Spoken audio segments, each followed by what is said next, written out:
Alright, now that you're watching this video, you might want to go to the description box of this video and click on those two links. Those two links will take you to two discussions that took place on a private Facebook page called Pussyfooty KJV Discussions.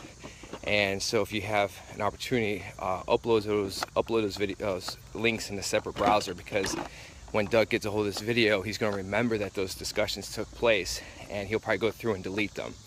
So it doesn't matter, because I documented everything, and I'm going to include all that documentation in this video.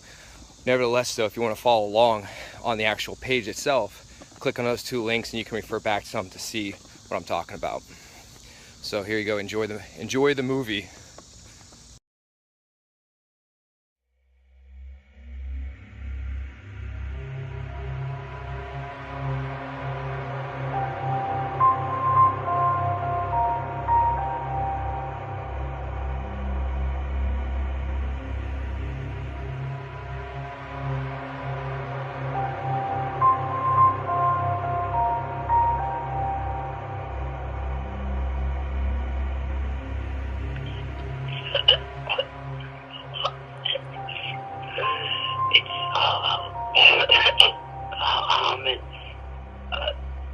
They came for me tonight. My address, if you can call someone to come here, is 42 Cedar Street, Queens, New York. Please call for help. I think they shot my fiance. Please get help.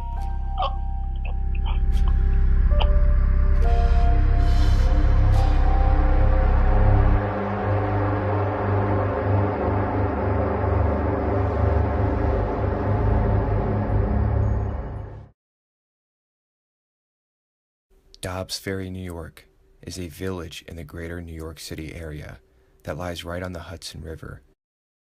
This village of 3.2 square miles is home to a population of 11,000 residents, including this man. Hey everyone on Facebook, my name is Doug Trowbridge. I just rode my bike about 20 or 30 miles from Dobbs Ferry, New York to Croton, New York, and right now I'm at the Croton Quarry like I said, in this town called Croton on Hudson or Cortlandt Manor, one of those two towns. I'm not from around here, so I'm not too sure, but it's a beautiful day, and I'm here to just do some cliff jumping. Here's what the quarry looks like.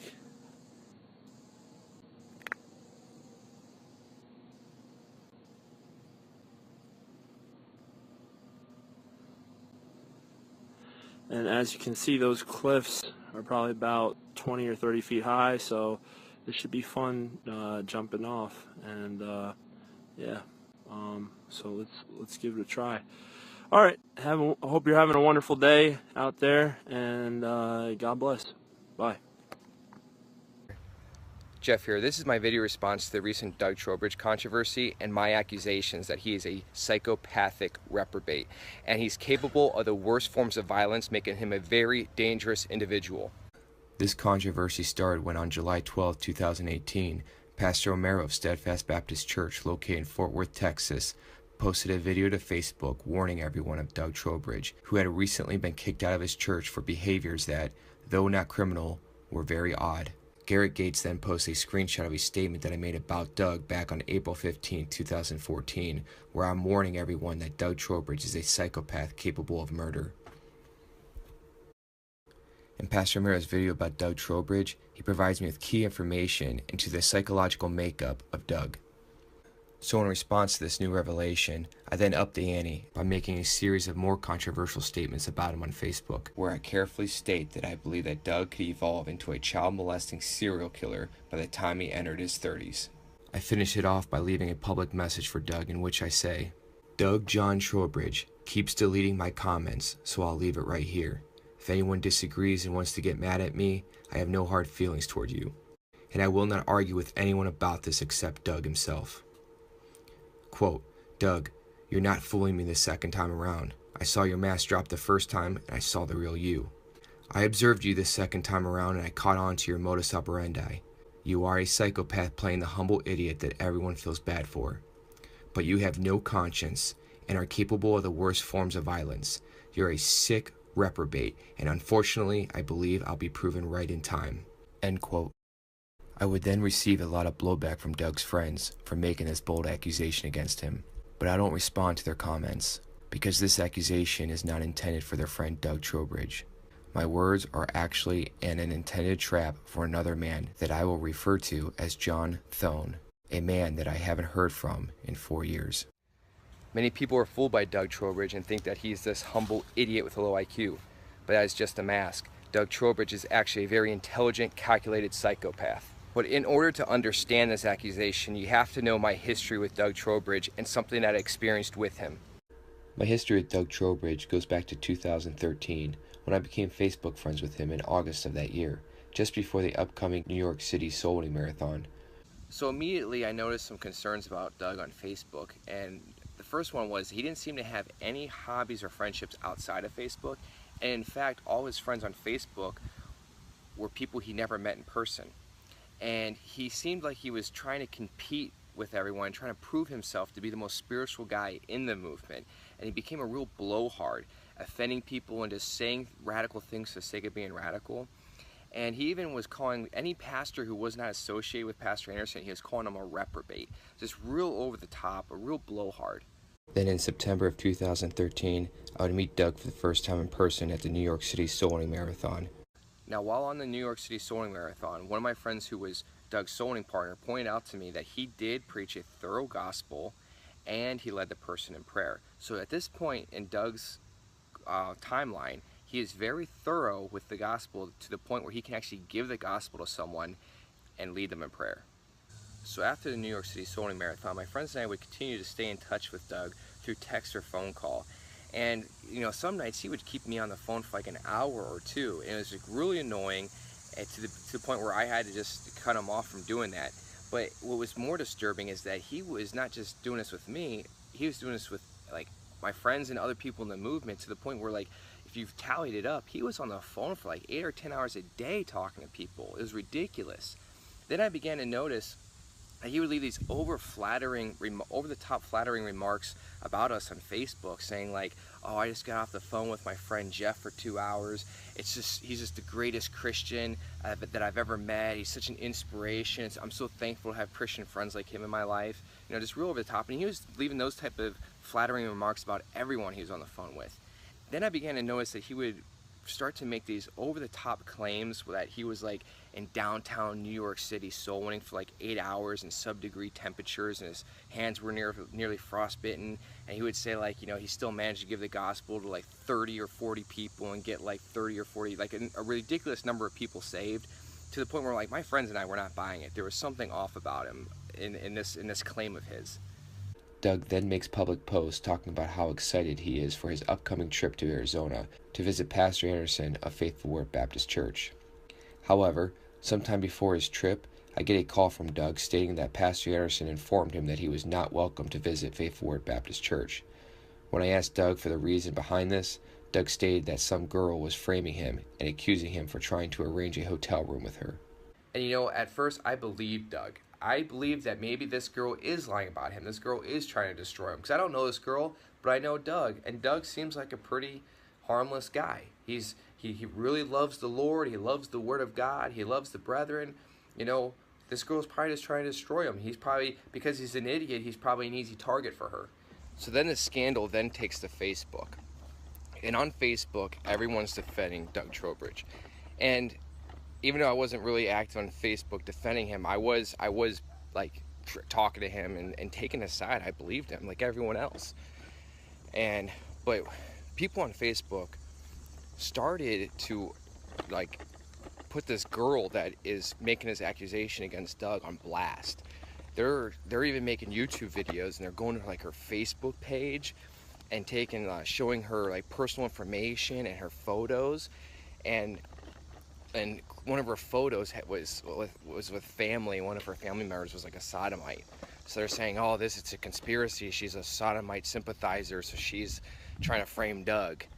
You know, ridiculous. I went to the girl's Facebook page when I saw that video, and it was clear to me that the girl, though worldly, nothing really bad, but just worldly, was just newly saved, and just kind of like was reaching out through social media to, you know, learn more about Pastor Anderson. Well, this girl gets on Facebook and is like disturbed and distraught that all these guys are like stalking her and putting her on blast and posting her personal information on the internet, on YouTube. And that's where it got really disturbing for me. I started backing off. This is really getting creepy. Why are people doing this? And it's one thing to kind of like me take Doug's side, but man, you're really going over the top when you're posting this girl's information and just automatically assuming that she's conspiring against him because she has a family member who's a sodomite. But then it gets even weirder. Pastor Anderson has to go on Facebook and defend himself because people are now starting to put Pastor Anderson on blast, criticizing him for how he handled it. And I guess what happened was, when this girl sent us the evidence of this conversation with Doug to Pastor Anderson, I don't know if he called or texted Doug, but said that you're not, something like, you're not right with God and you're not welcome out of my church. Don't come. And that, he left it at that. He didn't make a video exposing Doug or a post necessarily or anything like that. And so he's being put on blast, and people are criticizing Pastor Anderson, how he handled it. You know, and first of all, like, he's the pastor of his church. He has every right to protect his flock how he sees fit. If he thinks that there's even a remote chance this guy's a weirdo that could compromise people in the church, he shouldn't let him in. And Pastor Anderson wasn't calling him a reprobate or a psychopath or anything like that. Just said, you're not right. He said, you're not right with God. You know, you can be saved and not right with God. And so I thought Pastor Anderson handled it great, but then people were putting him on blast, and he so he got on there and defended himself and said, this is ridiculous that people were criticizing me, something like that. He even said, I have all the evidence.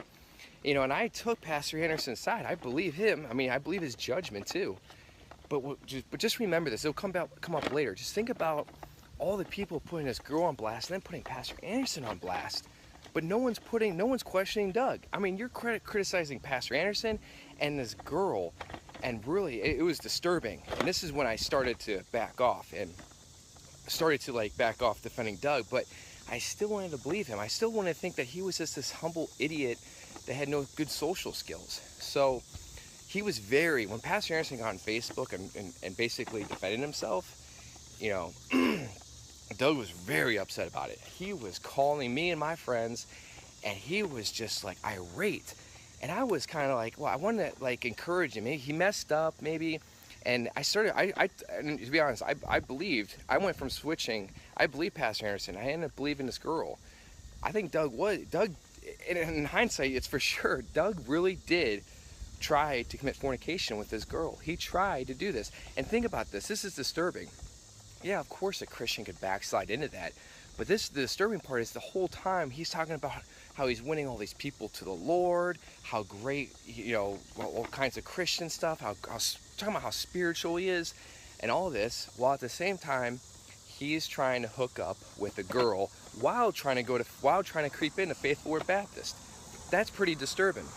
And so, but I thought, you know, okay, he's just immature. Maybe he comes across wrong to girls. He doesn't know how to talk to girls. So maybe I'll try just to, you know, encourage him and say, hey, sorry you got, you know, exposed. Maybe let me try helping you. But he was just irate. He's calling me, my friends and I. So when I'm on the phone with him, trying to like get him calmed down, trying to get him repentant, trying to, you know, get him right with God, he was just irate. And he was doing this with all my friends, just talking about how wicked Pastor Anderson is. He's evil, he's wicked, and it's like, there's no repentance in him. And when I saw that there was no repentance, no remorse about Pastor Anderson exposing him, or exposing a situation for what it was, I should say, I was like, well, look, you're not even right with God. I don't want to have fellowship with you if you're not even humble enough. If he was humble, my friends and I even talked about it. If he has a humble heart about this whole situation, we'll try to help him and encourage him and coach him, you know, bring him along. But he was just irate, like just blasting Pastor Anderson, and I didn't want nothing to do with it. So I told him straight up, I want nothing to do with it. And then he started getting mad at me and my friends for not defending him on Facebook, for not taking a side. And we're just the whole time trying to reason with him, but he was trying to he's coming down on us, making us the bad guys, and we're the bad guys because we're not defending him. We're not going on social media defending him. So that's when he was like trying to turn my friends and I against each other somehow, I remember. So we just defriended him on Facebook. It was creepy. When I defriended him on Facebook or deleted him as a friend, I kid you not, within a minute, he calls me and says, I saw you, oh Jeff, I saw that you deleted me on Facebook. And then that's when I ripped into him and said, I want nothing to do with you. You're not right with God. Pastor Anderson's right. I don't want nothing to do with you. So like, you know, I hung up with him. Well, so, you know, a bunch of us deleted him off Facebook, and he was obviously upset. So after my friends and I already excommunicated Doug, weeks go by and the dust settles and everyone moved on from the Doug Trowbridge scandal where he tried to like seduce this girl into getting a hotel room with him. I'm sitting in my office and I get a phone call from a number that I do not recognize.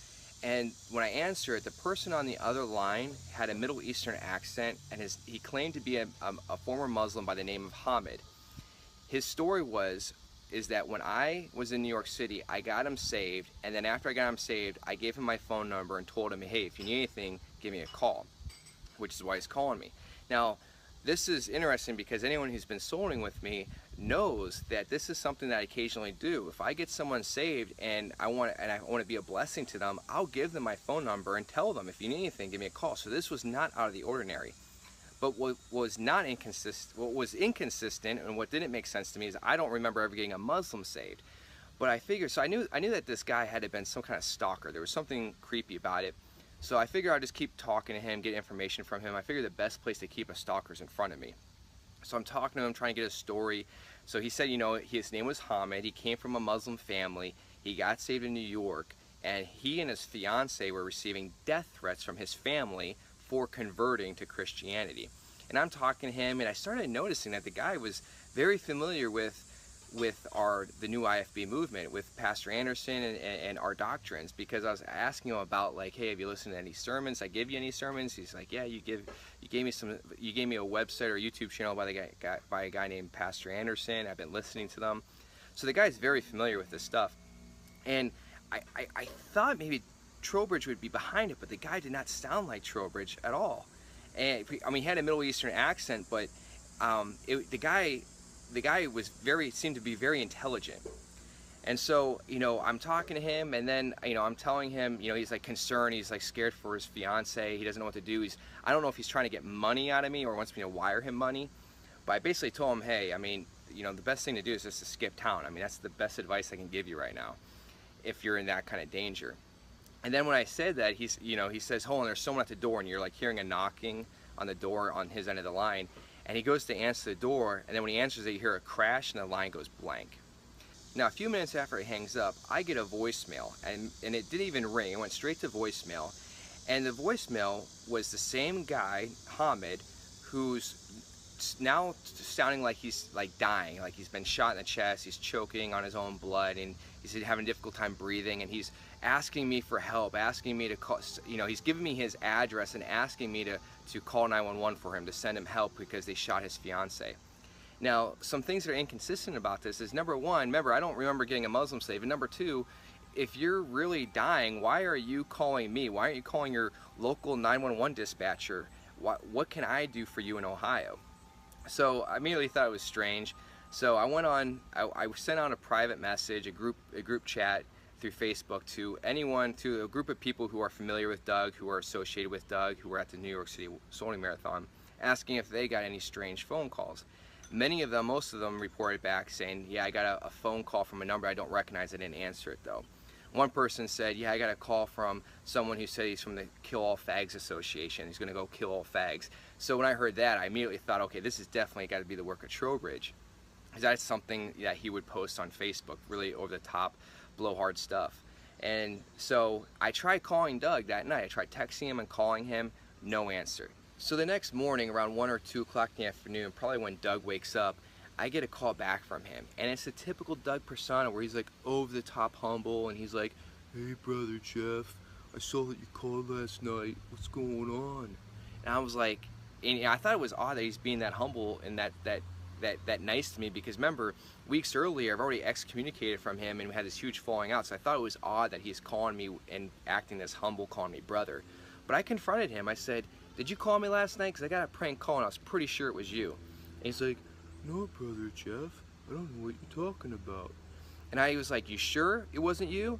And then this is where it gets really creepy with Doug, because I'm going to quote you exactly what he said next. And I did not ask him to do this. I didn't ask him to promise me, but this is what he said. He goes, "Brother Jeff, I promise you, I swear to God, I did not call you." And at that point, I was kind of like, wow, either, okay, you're really serious, you didn't call me, or you're going to really take this lie to the next level where you're going to make a promise and an oath like this.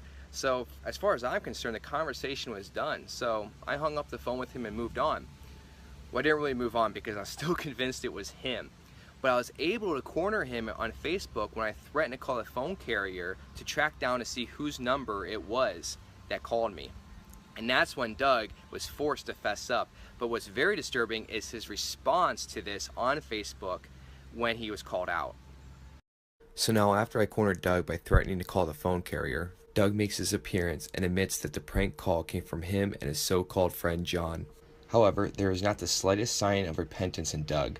And keep in mind, we had already excommunicated Doug weeks before. So this prank call was not in jest, but rather it was an attempt by Doug to seek revenge on those who had excommunicated him weeks earlier. And as you see, I called Doug a reprobate, and I meant it.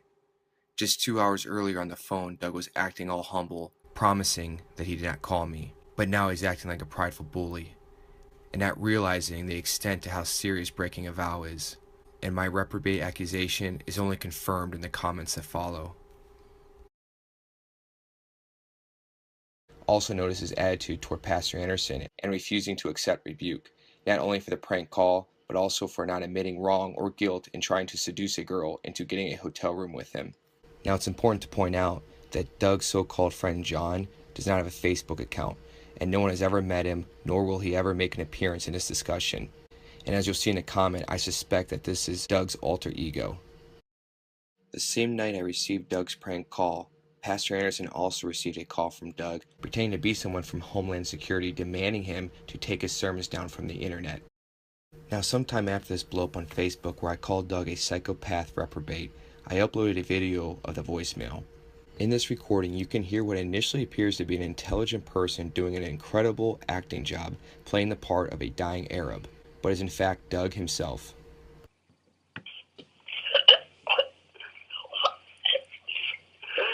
It's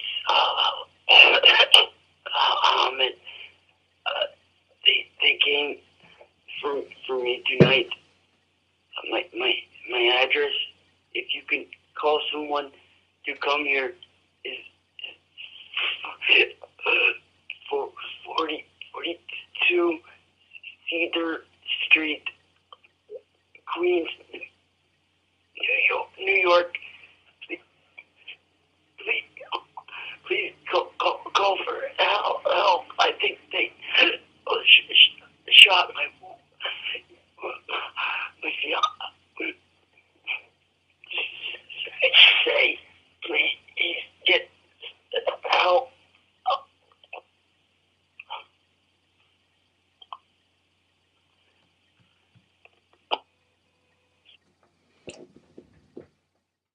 The discussion that takes place in the comment section of this video is also very revealing. In this discussion, we are introduced to a woman named Nina Williamson, who I've never met, nor am I friends with her on Facebook at this time. But she is familiar with Doug's voice, as she and her husband Jason also had long conversations with Doug over the phone in the past. And she is convinced that this is in fact the voice of Doug Trowbridge, when at the time I was not convinced. I then agreed with Nina that this could be the voice of Doug, based on his personality change that I experienced earlier with him.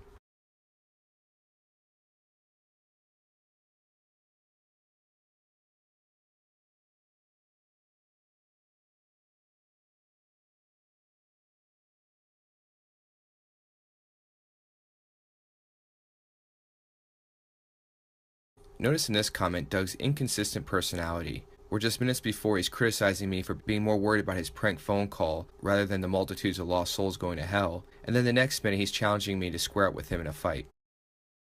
Now notice that in this comment he refers to us as "you Pastor Anderson followers," meaning that he himself is not a follower of Pastor Anderson. This is significant because just a week before, he's on social media talking about how he got saved through Pastor Anderson's ministry and that he's Pastor Anderson's biggest admirer. And so this comment reveals that his admiration for Pastor Anderson was actually a lie. And remember that strange behavior I mentioned earlier, where Doug's Facebook friends went so far in their defense of Doug over this girl's testimony that they even started attacking Pastor Anderson's character? It begins to make sense now when you realize that Doug's superficial charm and flattery towards those he spent hours on the phone with in the months leading up to this was just a con in order to later manipulate them into thinking that this scandal is everybody and anybody's fault but Doug's. Besides more evidence of Doug's lying, manipulation, and pride when he challenges me to a fight, all the while trying to act spiritual, the most important piece of information to take away from this discussion is that after Nina points out that the voicemail sounded like the voice of Doug Trowbridge, he never corrects Nina by telling her that this was his friend John. This information further confirms my suspicions that Doug has an alter ego named John. Not only was Doug's prank call to me a childish act for a 22-year-old grown man, it's also illegal. By inducing panic, Doug is causing serious public inconvenience and alarm, with no regard for public safety, making this particular phone call an early sign of Doug's antisocial personality disorder.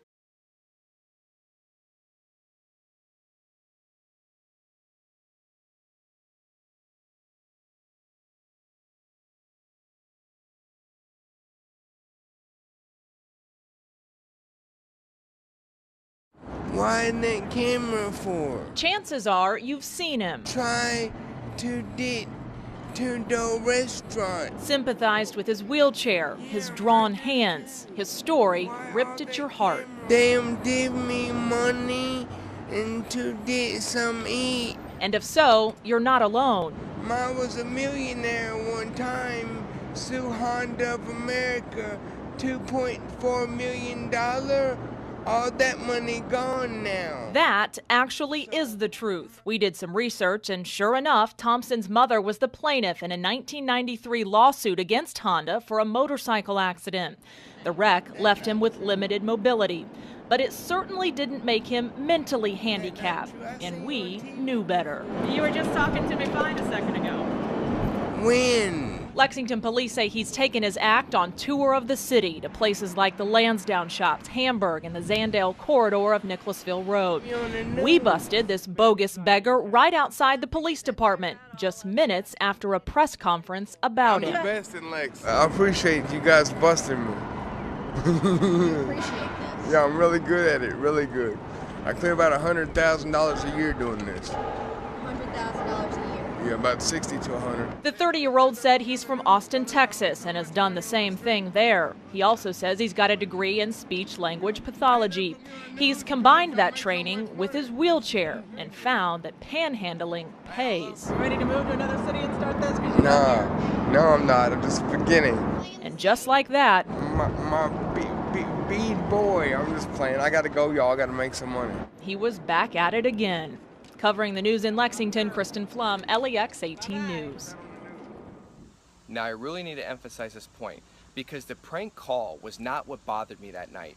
What bothered me was the idea and thought that the person I could be talking to on the phone was Doug Trowbridge, because the person that I was talking to was far more intelligent than the Doug Trowbridge that I thought I knew. I want to note that at no time did I suspect Doug of having dissociative identity disorder or multiple personalities, nor did I suspect demon possession, but rather we are seeing the real personality behind the mask of the humble, stuttering idiot that we know as Doug Trowbridge. But now in 2018, it has been revealed that Doug's real name is Doug John Trowbridge Thoen, and he even has an alternate Facebook account where he goes by the name Doug John Trowbridge.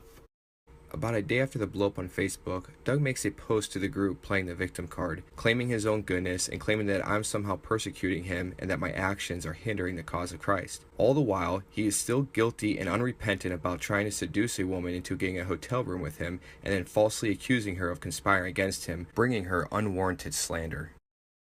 Now I want you to see how a known psychopath reprobate reacts under these circumstances, where they deny their actions as being harmful to the victims and play the victim card for themselves. Between 2002 and 2004, Ariel Castro kidnapped 3 young girls and held them captive in his home in the Tremont neighborhood of Cleveland, Ohio. While imprisoned in his basement, Castro repeatedly raped his victims and induced miscarriages through beatings if they were to get pregnant.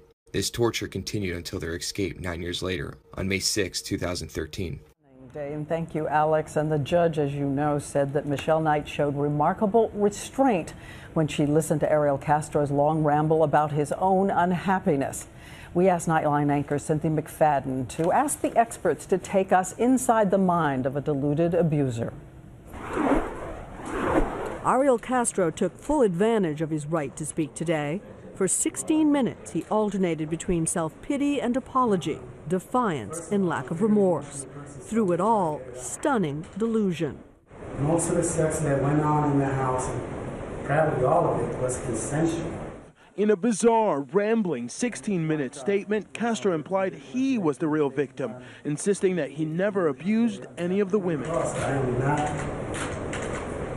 a violent predator that they're trying to make me look a monster. I'm not a monster. I'm a normal person. I am just sick. Perhaps Mr. Castro cannot bear to see himself the way the rest of us do, saying repeatedly he is not violent, not a monster. He called himself a victim, saying as a child he'd been sexually assaulted and is now addicted to porn. The judge made short order of that. You've been a victimizer. But surely Mr. Castro is right about one thing. He is a sick man. A few months after the blow-up on Facebook, a terrible tragedy takes place when Nina Williamson's husband, Jason, and father of her 3-month-old child, dies in a motorcycle accident. But rather than having empathy for a grieving widow, Doug immediately goes to Facebook and ruthlessly declares that her husband deserved to die for his mistreatment of Doug. And what was this perceived mistreatment? Well, after Doug was exposed trying to seduce a girl into getting a hotel room with him, Jason appropriately blocked Doug on Facebook. Everyone is so frightened by his post that whatever friends Doug had left in the new NIFB movement defriended him.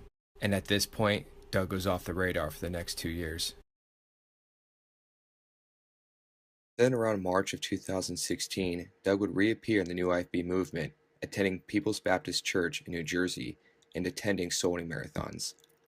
This appears odd to those who are familiar with Doug's history in that he has no signs of remorse or shame of his previous behavior. In fact, when people looked at his Facebook wall, he still had the post about Nina's husband up from 2 years earlier. When confronted about this publicly, Doug issues an apology on Facebook. Keep in mind, this is not the only transgression of Doug. Remember, this whole thing started back in 2014 when Doug was exposed trying to seduce a girl into getting a hotel room with him, which he still hasn't apologized to this day, bringing this woman unwarranted slander and grief. And so when Doug came back into the movement in 2016, it became apparent that I was inevitably going to run into him again. Then on December 12th, 2016, I would travel to New York with some friends to listen to Pastor Anderson preach in person. While on this trip, I would take the opportunity to go soul winning with Doug. While out soul winning, I saw Doug give a very thorough gospel presentation to a Muslim who he then led in prayer. Now, if anyone thinks that just because Doug preaches the same gospel as us guarantees his salvation, just remember, Judas Iscariot, who walked with Jesus for 3 years, also preached the same gospel. And his motive for creeping in was not to bring in false doctrine, but simply to exploit the financial resources of the ministry of Jesus Christ. Now, on this point, I want to reference you to Dr. Robert Hare's book, Without Conscience, The Disturbing World of the Psychopaths Among Us, where he states on page 50, quote, "It's not unusual, for example, for a particular adept manipulator to declare himself born again in the Christian sense, not only to convince the parole board of his sincere resolve to reform, but to exploit the elaborate and well-meaning born-again community for its support, not to mention its material resources." End quote. Then in July of 2018, a video has surfaced of Doug Trowbridge running around the aisles of a Baptist Costal church service. This behavior of Doug running around like a Pentecostal is very inconsistent for someone who claims to be part of the new NIFB movement. Because of this obvious inconsistency, Doug has been telling his friends that this event occurred 6 years ago in 2012. However, if you look at the video, it only took place 2.5 years ago at a youth conference in Tennessee. Now, why is this significant? Here I made a timeline of events in Doug Trowbridge's life between 2012 and 2018. In September of 2013, my friends and I went to New York for the Soul Winning Marathon, where we first met Doug. At this marathon, Doug informed me that he got saved by listening to the sermon titled Doubts About Your Salvation preached by Pastor Anderson in July of 2012. So Doug's original salvation testimony had to have taken place between July of 2012 and September of 2013. Now, one of my friends who is Doug's soul winning partner in New York noted that Doug did preach the gospel, the same gospel that we preach, and led the person in prayer. So at this point in Doug's life, he's very familiar with the gospel. But then on April 2014 is when I received a prank call from Doug Trowbridge. Then the subsequent event of Doug Trowbridge posting about Nina Williamson's husband. Then Doug goes off the radar. Then on February 2016, Doug is seen running down the aisle at a Baptist Costal church. But then 3 weeks later, Doug reappears in the new NIFB movement.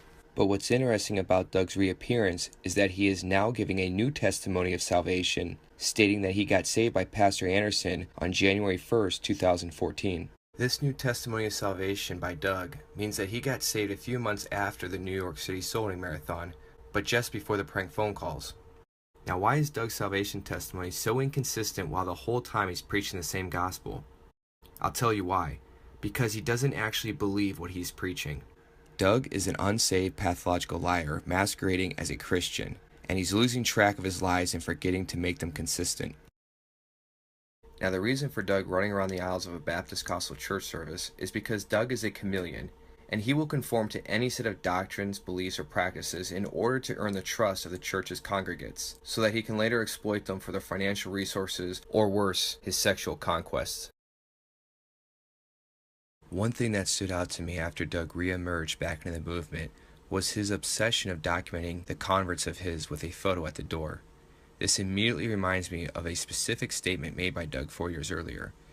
As mentioned earlier, when I first became friends with Doug on Facebook, he would often write posts claiming to have gotten multitudes saved in sub-zero temperatures while out soul winning in New York City. And in this comment, Doug is responding to someone calling him out as a liar for making those claims. Doug's response reveals that his current obsession of taking pictures with his so-called converts is a calculated adjustment to prevent future suspicions about his true nature.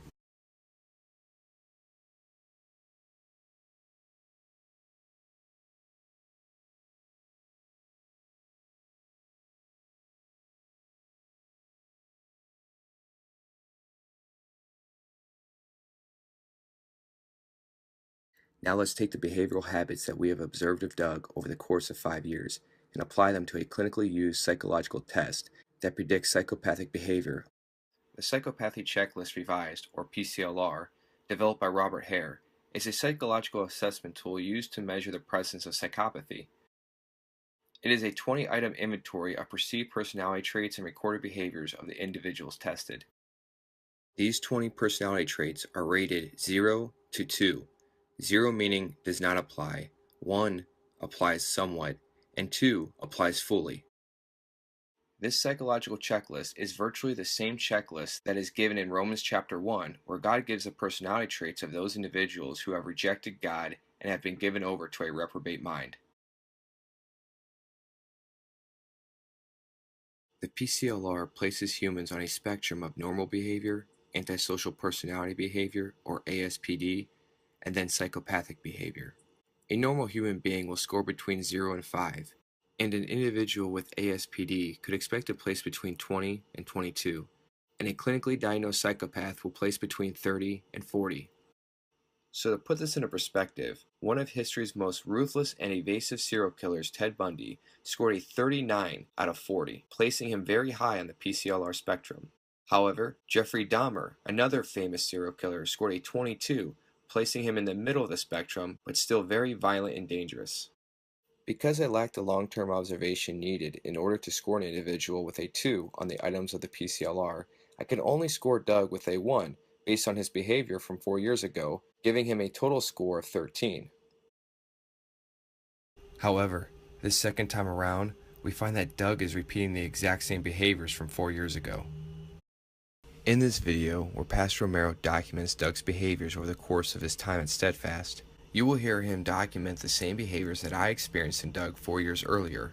These behaviors are also items to be scored on the PCLR, which include glib and superficial charm, grandiose self-worth, pathological lying, conning and manipulative, lack of remorse or guilt, shallow affect, callousness and lack of empathy, parasitic lifestyle, poor behavioral controls, impulsivity, irresponsibility, and failure to accept responsibility for his own actions.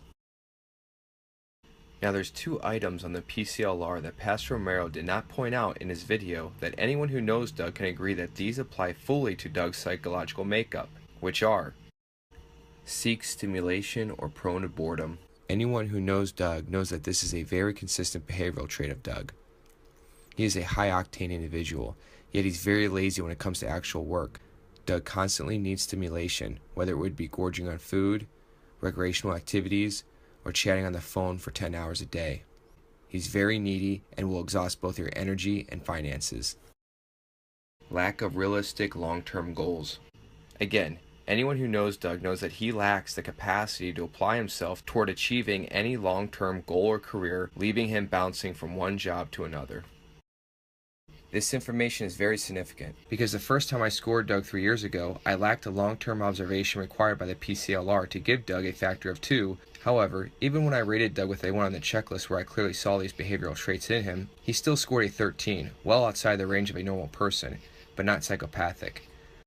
So when Doug reemerges in the movement in 2016 and repeats the same antisocial behaviors documented by Pastor Romero, we now have a sufficient history of Doug's long-term behavioral patterns and can reevaluate him on the PCLR, now scoring him with a 2 because now we can conclude that these traits fully apply to Doug's psychological makeup. Upon reevaluation, Doug's new PCLR score is now 29. And as disturbing as that is, what's even more disturbing is that this is an incomplete score of Doug's psychopathy.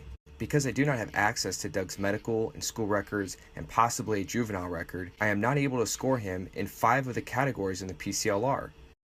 So with this evaluation being incomplete, we have to consider the possibility that if we had access to these records, it's very conceivable that we can see up to an additional 10 points added to Doug's score, making him an extremely dangerous individual that should not be trusted under any circumstances. My concerns for who Doug Trowbridge really was started with a disturbing phone call from him over 4 years ago. And remember, I was not the only one who got a call that night. Again, there was an attempt by Doug, posing as someone from Homeland Security, attempting to intimidate and threaten Pastor Stephen L. Anderson to take down his sermons from the internet. So to understand the significance of these prank calls, let's examine a case where a known psychopath used a similar tactic to intimidate his victims. The Golden State Killer is a serial killer, rapist, and burglar who committed at least 12 murders, more than 50 rapes, and over 100 burglaries throughout California. Between 1974 and 1975, he was known as the Visalia Ransacker, breaking into suburban homes and ransacking them while the homeowner slept in bed. But then, like all psychopaths who seek stimulation, this psychopath's crimes predictably became more violent, and between 1976 and 1979, he would become known as the East Area Rapist, where he broke into homes, binding his victims, and then raping one of the women. Then once the rape was finished, he would then ransack his victim's fridge for food and beer before exiting the home. Then between 1979 and 1986, he would become known as the original Night Stalker, where he began murdering the residents of the homes he broke into. These 3 crime sprees were originally thought to be the work of 3 different men, spawning 3 different nicknames in the press. But then in 2001, using DNA technology, it was discovered that these 3 crime sprees were the work of one man, giving him the new nickname, the Golden State Killer. Then on April 24th, 2018, 72-year-old Joseph James D'Angelo was eventually identified as the Golden State Killer using advanced DNA technology, and was apprehended by authorities at his home in Citrus Heights, California, leaving both family and neighbors in shock as they had no idea that a psychopath serial killer lived in their midst for over 30 years. This serial killer evaded police for over 44 years, all the while hiding in plain sight, working as a police officer and later as a mechanic, near to where his crimes took place. Once this psychopath targeted a victim, he would make a series of prank calls to them leading up to his attack. But even years after the rape took place, he would continue to taunt his victims with disturbing and threatening phone calls. Hello? Hello?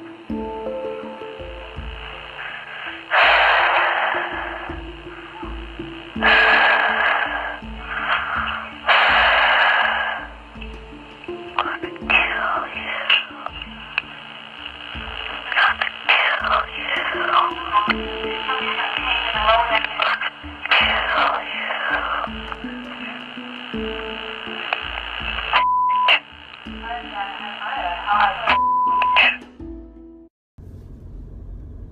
many people who know Doug often report an uncomfortable feeling they get from him when they're around him. And the reason for this is because Doug often displays odd behaviors that are confusing to them.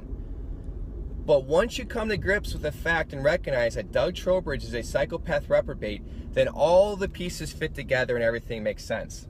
Take, for instance, this odd behavior reported by Pastor Romero. And then I said, what are you sorry for? Name me something that you did wrong, because if you're sorry, that means you did something wrong. And he's like, he just said the same thing he said 20 minutes before. Well, I'm sorry how I handled the situation. I said, but what did you do?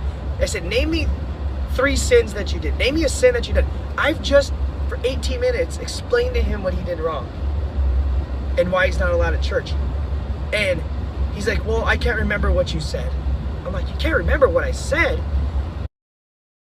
Now, to understand Doug's inability to acknowledge where he sinned, we have to understand the origins of the human conscience from the Bible. In Romans chapter 2, in verses 14 and 15, the Bible reads, "For when the Gentiles, which have not the law, do by nature the things contained in the law, these, having not the law, are a law unto themselves, which show the work of the law written in their hearts, their conscience also bearing witness, and their thoughts the meanwhile accusing or else excusing one another."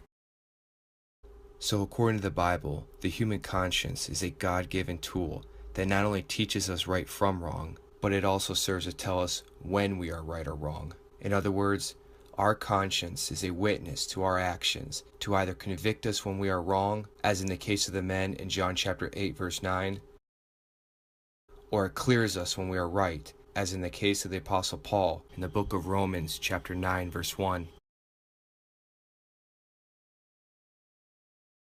However, the Bible explains in the book of Romans chapter 1 that a person can go so far in their rejection of God that even God himself will give him over to a reprobate mind, whose conscience will then cease to exist, and whose psychologists diagnose as psychopaths.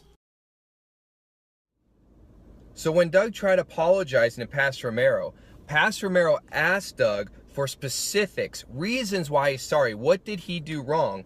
Doug was not able to give him any reasons. Doug was not able to explain why he's sorry, because that God-given conscience, that witness that should be in Doug to tell him what he did wrong, was not there, because Doug is a psychopath reprobate whose conscience has been seared with a hot iron.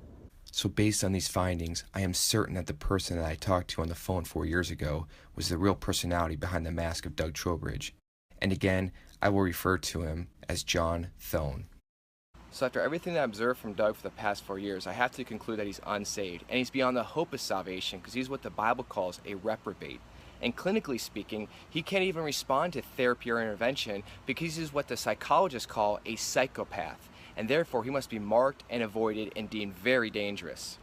And these past 4 years have been a cat and mouse game for Doug, and he keeps pushing the limits of how much he can play us. And the longer he's allowed to play this game, the more emboldened he'll become, and will only wax worse and worse. But I decided that I would not let Doug go off the radar this second time around, only to remask and later re-emerge. I began to think of ways I could get him to drop his mask publicly, and thus exposing himself. Then I noticed something in Pastor Romero's video that was very revealing to me about Doug's psychopathy. And that is when you address the psychopath behind the mask, Doug will avoid responding altogether. I believe this is because he doesn't know how to respond properly without taking off the mask. So rather than risk exposing himself, he plays it safe by not responding at all. And I said, you know what? I said, Doug, I think you're an infiltrator. I think you're a wolf. And I don't think you're coming in to spread false doctrine. I think you come in here to mooch and to leech on people. I told him straight up, I think you're an infiltrator. Now, a normal person, if they're told that they're accused of being an infiltrator to their face, they're going to say, look, I may have done something wrong, but I'm not an infiltrator. He didn't even address that. The whole conversation was very strange. You could tell it was very, very insincere. So upon this observation, I decided to adopt the same technique and speak directly to the psychopath behind the mask, and hopefully provoke a response. And on July 21st, 2018, I would begin to leave a series of comments warning people of Doug being a psychopath who could grow into a child molesting serial killer. Next, I leave a post on his Facebook wall calling him out as a psychopath reprobate. However, as I anticipated, Doug then deletes my post from his wall and blocks me from his Facebook page. So then I leave a public post that everyone can see and that he cannot remove. Now Doug is trapped and forced to take the bait and address my statements publicly. And knowing that the psychopath doesn't have a conscience, I expect a response that will reflect his reprobate mind.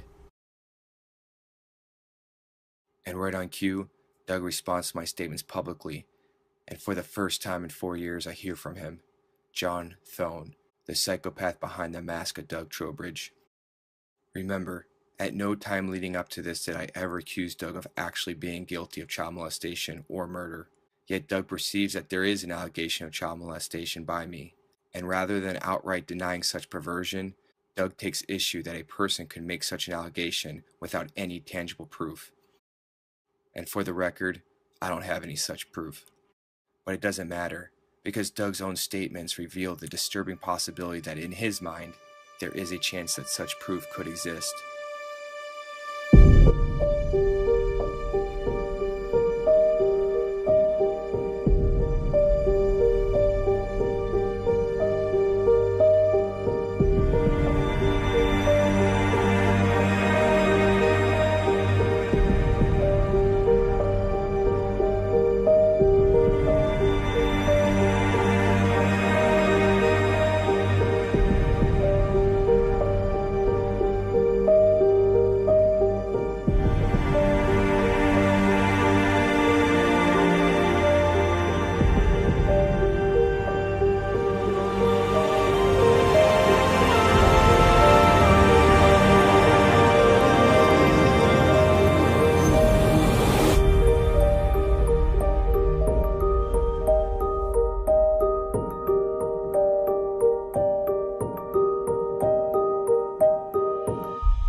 Lastly, I have a message for Doug Trowbridge, or should I refer to you as John Thoen.